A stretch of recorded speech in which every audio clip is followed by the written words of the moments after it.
Hello everyone, एक बार फिर स्वागत है आप सभी का अपने यूट्यूब चैनल पर। तो फ्रेंड, जैसा कि आप थंबनेल पे देख ही चुके हो, आज की इस वीडियो में हम डिस्कस करेंगे पॉलिटी के कुछ इंपॉर्टेंट क्वेश्चंस जो मिले आपको आगामी HPJBT commission, SI conductor, JOIT post code 965, panchayat auditor, panchayat secretary, patwari, HP police constable और वेरियस एग्ज़ाम जो आने वाले समय में कंडक्ट किए जाने हैं, उन सभी एग्ज़ाम में ये क्वेश्चंस आपको काफ़ी हेल्पफुल साबित होंगे। तो फ्रेंड्स, आपने करना क्या है, इन क्वेश्चंस के शॉर्ट फॉर्म में नोट्स ज़रूर बना लेने हैं, क्योंकि रिवीजन के टाइम ये क्वेश्चंस आपको काफ़ी हेल्पफुल साबित होंगे।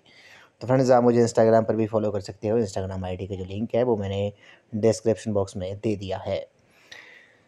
तो फ्रेंड्स, वीडियो को शुरू करने से पहले अगर आप चैनल पे पहली बार विजिट कर रहे हो तो चैनल को जरूर सब्सक्राइब कर दें और बेल आइकन प्रेस करना ना भूलें, ताकि मेरे आने वाली हर वीडियो की नोटिफिकेशन आपको मिलती रहे। तो फ्रेंड्स, वीडियो को शुरू करते हैं। Question number first test video का, इसमें बोला गया है कि निम्न में से कौन सा मौलिक अधिकार विदेशी नागरिकों को प्राप्त नहीं है। Which of the following fundamental rights is not available to foreigner citizen. काफ़ी इंपॉर्टेंट क्वेश्चन है। क्वेश्चन नंबर 31 का जो राइट आंसर है वे आपका ऑप्शन नंबर बी है। अभिव्यक्ति की स्वतंत्रता का जो अधिकार है वे विदेशी नागरिकों को प्राप्त नहीं है। Right of freedom of expression जो है इस क्वेश्चन का राइट आंसर है। अब बात करते हैं मौलिक अधिकार के बारे में, फंडामेंटल राइट्स के बारे में। तो आपको पता है भारतीय संविधान के द्वारा प्रारंभ में 7 मौलिक अधिकार दिए गए थे। स्टार्टिंग में 7 मौलिक अधिकार दिए गए थे, परंतु संपत्ति के मौलिक अधिकार को 44वें संविधान संशोधन 1978 द्वारा कानूनी अधिकार बना दिया गया था। वर्तमान में 6 मौलिक अधिकार है, ये आपने याद रखना है। प्रेजेंट में 6 फंडामेंटल राइट्स है, जो संविधान के भाग 3 पार्ट 3 अनुच्छेद 12 से 35 में इसका वर्णन है, ये आपने याद रखना है। वर्तमान में 6 मौलिक अधिकार हैं जो संविधान के भाग 3 और अनुच्छेद 12 से 35 के बीच में इनका वर्णन है, और इसे संयुक्त राज्य अमेरिका यानी कि यूएसए के संविधान से लिया गया है, ये भी आपने याद रखना है। यूएसए के संविधान से लिया गया है। मौलिक अधिकारों में संशोधन हो सकता है और एवं राष्ट्रीय आपातकाल के दौरान जीवन एवं व्यक्तिगत स्वतंत्रता के अधिकार को छोड़कर अन्य मौलिक अधिकारों को स्थगित किया जा सकता है, ये आपने याद रखना है। 1931 ईस्वी में कराची अधिवेशन अध्यक्ष उसके कौन थे? सरदार वल्लभ भाई पटेल थे।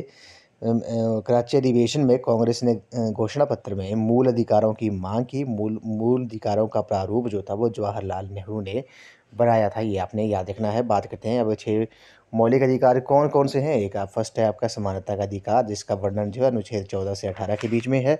नेक्स्ट है स्वतंत्रता का अधिकार, जिसका अनुच्छेद 19 से 22 तक बीच में 19 से 22 के बीच में इसका वर्णन है। शोषण के विरुद्ध अधिकार जो है उसका वर्णन अनुच्छेद 23 और 24 के बीच में है, ये आपने याद रखना है। उसके बाद धार्मिक स्वतंत्रता का जो अधिकार है वह अनुच्छेद 25 से अनुच्छेद 28 के बीच में इसका वर्णन है। और 5वां जो है वो संस्कृति और शिक्षा संबंधी अधिकार है, अनुच्छेद 29 में इसका बताया गया है इसके बारे में। और संवैधानिक उपचारों का जो अधिकार है ये आपने याद रखना है। संवैधानिक उपचारों का जो अधिकार है उसका वर्णन अनुच्छेद 32 में है। संविधान द्वारा प्रदान किए गए इस अधिकार को डॉक्टर भीमराव अम्बेडकर जी ने संविधान के हृदय तथा आत्मा की से संज्ञा दी थी, ये आपने याद रखना है। नेक्स्ट क्वेश्चन पे चलते हैं।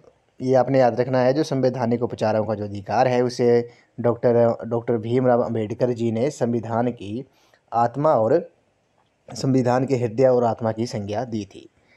अगले प्रश्न में चलते हैं। निम्न में से कौन सी नियुक्ति जो है वो भारत के राष्ट्रपति द्वारा नहीं की जाती है। काफ़ी इंपॉर्टेंट क्वेश्चन है। Which of the following appointments is not made by the president of India.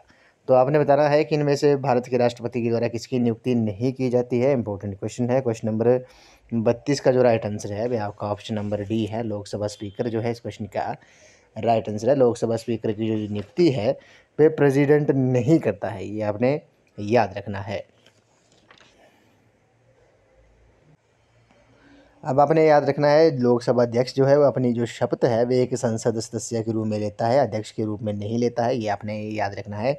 और अध्यक्ष उपाध्यक्ष को तथा उपाध्यक्ष जो है वो अध्यक्ष को संबोधित कर अपना त्याग पत्र सौंपता है, ये भी आपने याद रखना है। लोकसभा अध्यक्ष जो है वे अपनी शपथ जो है वो एक संसद सदस्य के रूप में लेता है, अध्यक्ष के रूप में नहीं लेता है। अध्यक्ष उपाध्यक्ष को तथा उपाध्यक्ष जो है वो अध्यक्ष को संबोधित कर त्याग पत्र सौंपता है, ये आपने याद रखना है। संयुक्त अधिवेशन की जो अध्यक्षता है वो लोकसभा के अध्यक्ष के द्वारा की जाती है, अनुच्छेद 118(4) में कहा गया है। ये संयुक्त बैठक से अध्यक्ष की अनुपस्थिति के दौरान सदन का उपाध्यक्ष या या यदि वे भी अनुपस्थित हो तो राज्यसभा का उपसभापति, या वे भी अनुपस्थित हो तो ऐसा अन्य व्यक्ति पीठासीन होगा जो इस बैठक में उपस्थित सदस्यों द्वारा नियुक्त किया जाए। ये आपने याद रखना है। और प्रेजेंट में लोकसभा अध्यक्ष कौन है ये भी आपको पता होना चाहिए। श्री ओम बिरला जो है वो प्रेजेंट में लोकसभा अध्यक्ष है। इंपॉर्टेंट है, एग्जाम में ये क्वेश्चन पूछा जाता है। और लोकसभा अध्यक्ष जो है वो संसद व राष्ट्रपति के मध्य होने वाला पत्र व्यवहार तथा कोई विधेयक धन विधेयक है या नहीं इसका निर्णय करता है। ये भी आपने याद रखना है। तो लोकसभा के जो प्रथम अध्यक्ष थे वे कौन थे? वे जीवी मावलंकर थे। ये भी आपने याद रखना है। गणेश वासुदेव मावलंकर जो थे वो लोकसभा के प्रथम अध्यक्ष थे। तो किसकी नियुक्ति जो है वो भारत के राष्ट्रपति के द्वारा नहीं की जाती है, तो ओम बिरला द्वारा। उसके बाद भारत के मुख्य न्यायाधीश चीफ जस्टिस ऑफ इंडिया जो है वो भी अपॉइंट किया जाता है प्रेसिडेंट द्वारा। चीफ ऑफ आर्मी भी और एयर स्टाफ प्रमुख जो है वो भी प्रेसिडेंट द्वारा ही नियुक्त किए जाते हैं। ये आपने याद रखना है। क्वेश्चन नंबर 33 पे चलते हैं। इसमें बोला गया है कि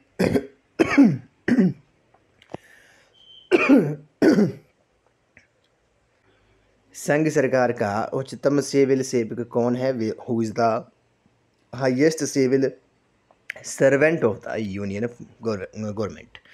तो संघ सरकार का जो उच्चतम सिविल सेवक है वो कौन होता है? क्वेश्चन नंबर 33 का जो राइट आंसर है वो आपका ऑप्शन नंबर ए है, कैबिनेट सचिव जो है, कैबिनेट सेक्रेटरी जो है इस क्वेश्चन का राइट आंसर है।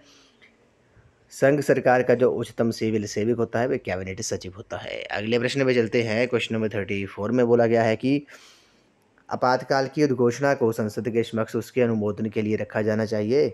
काफ़ी इंपॉर्टेंट क्वेश्चन है। तो कितने समय के भीतर रखा जाना चाहिए? क्वेश्चन नंबर 34 का जो राइट आंसर है वह आपका ऑप्शन नंबर ए है, 1 महीने के भीतर रखा जाना चाहिए। आपातकाल की उद्घोषणा को संसद के समक्ष 1 महीने के भीतर रखा जाना चाहिए। ऑप्शन नंबर ए जो है इस क्वेश्चन का राइट आंसर है। अगले प्रश्न में चलते हैं। भारत के उपराष्ट्रपति को हटाने का प्रस्ताव जो है वो प्रस्तावित किया जा सकता है। The resolution for the removal of the vice president of India can be proposed in. Important question है। क्वेश्चन नंबर 35 का जो राइट आंसर है आपका ऑप्शन नंबर बी है। ऑप्शन नंबर बी जो है इस क्वेश्चन का राइट आंसर है। भारत के उपराष्ट्रपति को हटाने का जो प्रस्ताव है वे केवल राज्यसभा में ही प्रस्तावित किया जाता है। ऑप्शन नंबर बी इस क्वेश्चन का राइट आंसर है। प्रेजेंट में भारत के वाइस प्रेसिडेंट कौन है ये भी आपको पता होना चाहिए। श्री जगदीप धनखड़ जो हैं वो प्रेजेंट में वर्तमान में भारत के उपराष्ट्रपति हैं। अब बात करते हैं राज्यसभा के बारे में। तो राज्यसभा से क्वेश्चन जो है वो पूछा जाता है। तो संविधान के अनुच्छेद 80 के अनुसार राज्यसभा के सदस्यों की जो अधिकतम संख्या है वह 250 हो सकती है, परंतु वर्तमान में ये संख्या जो है 245 है। और 12 सदस्य जो हैं वो राष्ट्रपति द्वारा मनोनीत किए जाते हैं। ये आपने याद रखना है राज्यसभा के लिए। और सदस्य की जो योग्यताएं हैं राज्यसभा सदस्य बनने के लिए क्या क्या योग्यताएं हैं? वे भारत का नागरिक होना चाहिए और उसकी आयु जो है वो 30 वर्ष से कम नहीं होनी चाहिए। ये भी आपने याद रखना है। और राज्यसभा सदस्य का जो चुनाव होता है वे राज्य और केंद्र शासित प्रदेशों विधानसभाओं के द्वारा होता है। ये आपने याद रखना है। राज्यसभा सदस्य का जो कार्यकाल होता है वे एक राज्यसभा जो है एक स्थायी सदन है जो कभी भंग नहीं होता, बल्कि इसके 1/3 सदस्य जो हैं वो हर 2 वर्ष बाद अवकाश ग्रहण कर लेते हैं और इसके बाद नए सदस्यों का चुनाव हो जाता है। इस प्रकार राज्यसभा के प्रत्येक सदस्य का जो कार्यकाल है वे 6 वर्ष का होता है। ये आपने याद रखना है। उसी तरह सभापति के बारे में बात करते हैं। तो राज्यसभा का सभापति कौन होता है? भारत का उपराष्ट्रपति जो है वो राज्यसभा का पदेन सभापति होता है तथा राज्यसभा अपने में से किसी एक सदस्य को उपसभापति निर्वाचित करता है। सभापति की अनुपस्थिति में उपसभापति जो है वो सभापति के कर्तव्यों का पालन करता है। राज्यसभा के प्रथम उपसभापति कौन थे? श्री SV कृष्णामूर्ति राव थे। ये आपने याद रखना है। राज्यसभा का पहली बार गठन जो था वो 3 अप्रैल 1952 को हुआ था और इसकी पहली बैठक जो थी वो 13 मई 1952 को हुई थी। ये भी आपने याद रखना है। तो भारत के उपराष्ट्रपति को हटाने का जो प्रस्ताव है वह प्रस्तावित किया जाता है किसमें? राज्यसभा में केवल। ऑप्शन नंबर बी जो है इस क्वेश्चन का राइट आंसर है। नेक्स्ट क्वेश्चन में चलते हैं। इसमें बोला गया है कि निम्न में से कौन सा राज्य लोकसभा के लिए एक सदस्य चुनता है? Which of the following state elect only 1 member of the Lok Sabha? Important question है। क्वेश्चन नंबर 36 का जो राइट आंसर है वह आपका ऑप्शन नंबर बी है। सिक्किम जो है इस क्वेश्चन का राइट आंसर है। सिक्किम से लोकसभा के लिए केवल एक सदस्य ही चुना जाता है। अब बात करते हैं कि सबसे ज़्यादा, पहले तो ऑप्शंस के बारे में डिस्कस कर लेते हैं। तो त्रिपुरा की बात करते हैं। त्रिपुरा से लोकसभा के लिए कुल कितने सदस्य चुने जाते हैं? 2 सदस्य चुने जाते हैं, नोट डाउन कर लेना है। उसके बाद बात करते हैं हम मणिपुर के बारे में। मणिपुर से भी 2 सदस्य लोकसभा के लिए चुने जाते हैं, इम्पोर्टेंट है। अरुणाचल प्रदेश से भी 2 सदस्य जो हैं वो लोकसभा के लिए चुने जाते हैं। सिक्किम से केवल 1 सदस्य जो है वो लोकसभा के लिए चुना जाता है। अब बात करते हैं लोकसभा में सदस्यों की जो संख्या है वो सबसे ज़्यादा उत्तर प्रदेश में है। उत्तर प्रदेश से यूपी में सबसे ज़्यादा 80 सदस्य जो हैं चुने जाते हैं। उसके बाद महाराष्ट्र से 48, आंध्र प्रदेश से 25, पश्चिम बंगाल से 42 चुने जाते हैं, ये भी आपने याद रखना है। तेलंगाना से 17, तमिलनाडु से 29, मध्य प्रदेश से 29 सदस्य जो है वो लोकसभा के लिए चुने जाते हैं। कर्नाटक से 28, गुजरात से 26, राजस्थान से 25, उड़ीसा से 21, केरल से 20, तेलंगाना से 17, झारखंड से 14 चुने जाते हैं, असम से 14 चुने जाते हैं, ये आपने याद रखना है। पंजाब से 13, छत्तीसगढ़ से 11, हरियाणा से 10, जम्मू कश्मीर से 6, अब ये यूटी है, ये आपको पता है। उसके बाद उत्तराखंड से 5 सदस्य चुने जाते हैं, हिमाचल प्रदेश से 4, मेघालय से 2, अरुणाचल प्रदेश से 2, गोवा से भी 2, मणिपुर से भी 2, त्रिपुरा से भी 2, सिक्किम, नागालैंड और मिज़ोरम, ये आपने याद रखना है। सिक्किम, नागालैंड और मिज़ोरम से एक एक सदस्य जो हैं वो लोकसभा के लिए चुने जाते हैं। बात करते हैं संघीय क्षेत्र के बारे में। दिल्ली से 7 चुने जाते हैं, पांडुचेरी से 1, चंडीगढ़ से भी 1, दादर व नागर हवेली से भी 1, और अब आपको पता है दादरा व नगर हवेली और दमन और दीव जो मर्ज हो चुकी हैं। अंडमान निकोबार और लक्षद्वीप से एक एक सदस्य जो हैं वो लोकसभा के लिए चुने जाते हैं। हिमाचल प्रदेश से 4 चुने जाते हैं, ये भी आपने याद रखना है। अगले प्रश्न में चलते हैं। विधेयक के निम्न में से किस वर्ग को केवल लोकसभा में ही प्रारंभ किया जा सकता है? Which of the following categories of bill can be initiated only in Lok Sabha? तो निम्न में से किस वर्ग को केवल लोकसभा में ही प्रारंभ किया जा सकता है? 37 क्वेश्चन इंपॉर्टेंट क्वेश्चन है। इस क्वेश्चन का जो राइट आंसर है वह आपका ऑप्शन नंबर सी है। ऑप्शन नंबर सी जो है इस क्वेश्चन का राइट आंसर है। धन विधेयक जो है, मनी बिल जो है इस क्वेश्चन का राइट आंसर है। मनी बिल को केवल लोकसभा में ही प्रारंभ किया जा सकता है। तो ऑप्शन नंबर सी जो है इस क्वेश्चन का करेक्ट आंसर है।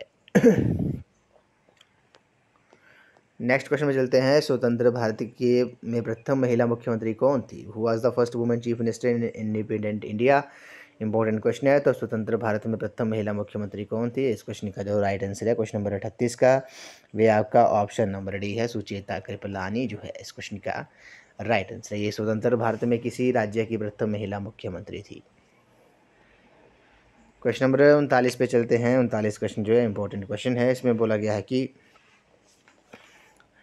भारत में पंचवर्षीय योजना को अंतिम रूप से अभी स्वीकृति प्रदान की जाती है। 5 year plan is India is finally approved by, तो ये किसके द्वारा अप्रूव की जाती है? काफ़ी इंपॉर्टेंट क्वेश्चन है। क्वेश्चन नंबर 39 का जो करेक्ट आंसर है वो आपका ऑप्शन नंबर डी है। ऑप्शन नंबर डी जो है इस क्वेश्चन का राइट आंसर है। राष्ट्रीय विकास परिषद द्वारा भारत में पंचवर्षीय योजना को अंतिम रूप से अभी स्वीकृति जो है वो प्रदान की जाती है। तो राष्ट्रीय विकास परिषद के बारे में बात करते हैं, नेशनल डेवलपमेंट काउंसिल के बारे में, एनडीसी के बारे में। तो राष्ट्रीय विकास परिषद का जो गठन था वो आर्थिक नियोजन हेतु राज्य तथा योजना आयोग के बीच सहयोग का वातावरण बनाने के लिए 6 अगस्त 1952 को किया गया था। ये आपने याद रखना है कब किया गया था? 6 अगस्त 1952 को एनडीसी का गठन किया गया था, ये आपने याद रखना है। योजना आयोग के सदस्यों का साथ, अब आपको बताइए योजना आयोग कब नीति आयोग के नाम से जाना जाता है, इसने रिप्लेस कर दिया है और नीति आयोग ने प्लानिंग कमीशन को। तो योजना आयोग के सदस्यों का साथ राज्य के मुख्यमंत्रियों को मिलाकर इसका गठन किया जाता है एनडीसी का। नवगठित नीति आयोग में इसकी लगभग सभी विशेषताएं शामिल हैं, ये अब आपने याद रखना है। जो भी नीति आयोग है इसमें जो इसकी विशेषताएं हैं वे सभी जो हैं वो इसमें शामिल हैं, अतः इसके भविष्य पर जो है वो अनिश्चितता बनी हुई है। और ये भी एक गैर संवैधानिक निकाय है जिसका जो अध्यक्ष है एनडीसी का, राष्ट्रीय विकास परिषद का, वे प्रधानमंत्री होता है, ये आपने याद रखना है। नीति आयोग से भी क्वेश्चन पूछ लिया जाता है। नीति आयोग आपको पता है 1 जनवरी 2015 को मंत्रिमंडल के एक प्रस्ताव के तहत योजना आयोग की जगह एक नई संस्था जिसे NITI Aayog, national institution for transforming India NITI Aayog कहा गया, अस्तित्व में आई थी। आमतौर पर इस नीति आयोग के नाम से जाना जा रहा है और ये एक गैर संवैधानिक निकाय है। इसका जो अध्यक्ष होता है वो प्रधानमंत्री होता है। नीति आयोग के जो प्रथम अध्यक्ष थे वो कौन थे? नरेंद्र मोदी हैं, प्रेजेंट में भी वही हैं। और इसके जो उपाध्यक्ष थे, प्रथम उपाध्यक्ष, वो अरविंद पनगड़िया थे। ये आपने याद रखना है। नेक्स्ट क्वेश्चन में चलते हैं। भारत के संविधान के किस अनुच्छेद के अनुप्रयोग द्वारा वित्तीय आपातकाल की घोषणा जो है वो की जा सकती है? A financial emergency can be declared by applying which articles of the constitution of India. Important question है। क्वेश्चन नंबर 40 का जो राइट आंसर है आपका ऑप्शन नंबर सी है, अनुच्छेद 360 जो है। अनुच्छेद 360 जो है इस क्वेश्चन का राइट आंसर है। अब थोड़े डिटेल में डिस्कस कर लेते हैं। अनुच्छेद 360 में क्या बोला गया है कि यदि राष्ट्रपति ये समझता है कि भारत या इसके किसी भाग की वित्तीय स्थिरता जो है वो साख जो है वो खतरे में है, तो वह वित्तीय आपातकाल की घोषणा कर सकता है। अभी तक भारत में वित्तीय आपातकाल जो है वो एक बार भी नहीं लगा है, ये भी आपने याद रखना है। उसके बाद बात करते हैं अनुच्छेद 352 के बारे में। अनुच्छेद 352 क्या कहता है कि राष्ट्रपति द्वारा आपात स्थिति की घोषणा यदि वे समझता हो कि भारत या उसके किसी भाग की एक सुरक्षा युद्ध, बाह्य आक्रमण या सैन्य विद्रोह के फलस्वरूप खतरे में है, तो वो आपातकाल की घोषणा कर सकता है। 352 में। अनुच्छेद 356 में बात करते हैं। अनुच्छेद 356 जो है वो राष्ट्रपति शासन से संबंधित है। यदि किसी राज्य के राज्यपाल द्वारा राष्ट्रपति को ये रिपोर्ट दी जाती है कि उस राज्य में संवैधानिक तंत्र जो है वो असफल हो गया है, तो वहाँ पर राष्ट्रपति शासन लागू किया जा सकता है। ये आपने याद रखना है। अनुच्छेद 370 जो था वो किससे संबंधित था? इसके अंतर्गत जम्मू कश्मीर की विशेष स्थिति का वर्णन है। अब अनुच्छेद 370 को, आर्टिकल 370 को जो है वो ख़त्म कर दिया गया है और जम्मू कश्मीर स्टेट को अब 2 अलग यूटीज़ में विभाजित कर दिया गया है। कौन कौन सी? एक जम्मू कश्मीर और एक लद्दाख। ये आपने याद रखना है। 5 अगस्त 2019 को धारा 370 जो थी, आर्टिकल 370 जो था वो ख़त्म कर दिया गया था। ये भी आपने याद रखना है। नेक्स्ट क्वेश्चन पे चलते हैं। इसमें बोला गया है कि भारत के संविधान के किस संशोधन ने शिक्षा का अधिकार प्रदान करने वाला एक नया अनुच्छेद 21 से संविधान में अतः स्थापित किया? इंपॉर्टेंट क्वेश्चन है। Which amendment to the constitution of India inserted a new article 21A providing right to education in the constitution? Important question है। क्वेश्चन नंबर 41 का जो राइट आंसर है वो आपका ऑप्शन नंबर ए है, 86वां संशोधन जो था। 86 अमेंडेड जो था इस क्वेश्चन का राइट आंसर है। तो भारत के संविधान के 86वां संशोधन जो हुआ था उसने शिक्षा का अधिकार प्रदान करने वाला एक नया अनुच्छेद 21A को संविधान में जो था वो स्थापित किया था। ये आपने याद रखना है। इंपॉर्टेंट क्वेश्चन है, एग्जाम में क्वेश्चन जो है वो पूछा जाता है। अब बात करते हैं आर्टिकल 21A के बारे में। तो आर्टिकल 21A जो है वे क्या कहता है? आर्टिकल 21A कहता है कि राज्य 6 से 14 वर्ष के बच्चों को निःशुल्क और अनिवार्य शिक्षा, ये आपने याद रखना है। राज्य जो है वो 6 से 14 वर्ष के बच्चों को निःशुल्क और अनिवार्य शिक्षा उपलब्ध करवाएगा। ये 86वां संविधान संशोधन जो था हुआ था 2002 में हुआ था। ये भी आपने याद रखना है। कब हुआ था? 86वां संविधान संशोधन 2002 में हुआ था। ये आपने नोट कर लेना है। तो राज्य जो है वो 6 से 14 वर्ष के बच्चों को निःशुल्क और अनिवार्य शिक्षा उपलब्ध कराएगा। 86वां संविधान संशोधन 2002 कहता है। और ये आपने याद रखना है, जो दिव्यांग बच्चे होंगे वो RT जो है, राइट टू एजुकेशन जो है वो क्या कहता है कि 6 से 18 वर्ष तक के बच्चों को जो दिव्यांग होंगे, पहले विकलांग कहा जाता था लेकिन अब जो है वो दिव्यांग शब्द, दिव्यांग का यूज़ किया जाता है। तो दिव्यांग बच्चों को 6 से 18 वर्ष तक के बच्चों को निःशुल्क और अनिवार्य शिक्षा जो है वो प्रदान की जाएगी। आपने याद रखना है। बात करते हैं RT एक्ट के बारे में। तो राइट टू एजुकेशन एक्ट जो है, राइट टू एजुकेशन एक्ट जो था वो 2009 में आया था, लेकिन राइट टू एजुकेशन एक्ट जो था वो 2009 में आया था, लेकिन इसे पूरे भारत में, पूरे देश में 1 अप्रैल 2010 को लागू किया गया था। ये आपने याद रखना है। तो इम्पोर्टेंट है। राइट टू एजुकेशन एक्ट जो था वो 2009 में पास हुआ था और इसे लागू जो था वो पूरे देश में कब किया गया था? 1 अप्रैल 2010 को। इम्पोर्टेंट है, एग्ज़ाम में पूछ सकते हैं ये। 1 अप्रैल 2010 को इसे पूरे देश में, पूरे भारत में जो था वो लागू किया गया था। RT एक्ट क्या कहता है? 6 से 14 वर्ष तक के बच्चों को निःशुल्क और अनिवार्य शिक्षा जो है वो प्रदान की जाए। ये आपने याद रखना है। प्रेजेंट में भारत के एजुकेशन मिनिस्टर कौन है? शिक्षा मंत्री कौन है? तो श्री धर्मेंद्र प्रधान जो है वो प्रेजेंट में भारत के शिक्षा मंत्री हैं। हिमाचल की बात करते हैं। हिमाचल के जो शिक्षा मंत्री हैं वो श्री रोहित ठाकुर हैं। तो फ्रेंड्स, आज की इस वीडियो में बस इतना ही। आज हमने पॉलिटी के कुछ इंपॉर्टेंट क्वेश्चन डिस्कस किए जो मेनली आपको आगामी HP JBT commission, HPPSC conductor, SI JOIT, पटवारी, पंचायत सेक्रेटरी, पंचायत ऑडिटर और वेरियस एग्ज़ाम जो आने वाले समय में कंडक्ट किए जाने हैं, उन सभी एग्ज़ाम में ये क्वेश्चन जो होंगे वो आपको काफ़ी हेल्पफुल साबित होंगे। तो फ्रेंड्स, आई होप आपको ये वीडियो पसंद आई होगी। तो वीडियो को लाइक, शेयर एंड कमेंट जरूर कर दें, चैनल को सब्सक्राइब भी जरूर कर दें, बेल आइकन प्रेस करना ना भूलें ताकि मेरे आने वाली हर वीडियो की नोटिफिकेशन आपको मिलती रहे। तो फ्रेंड्स, आप मुझे इंस्टाग्राम पर भी फॉलो कर सकते हो। इंस्टाग्राम ID का जो लिंक है वो मैंने डिस्क्रिप्शन बॉक्स में दे दिया है। तो आज की इस वीडियो में बस इतना ही। तो थैंक यू फ्रेंड्स।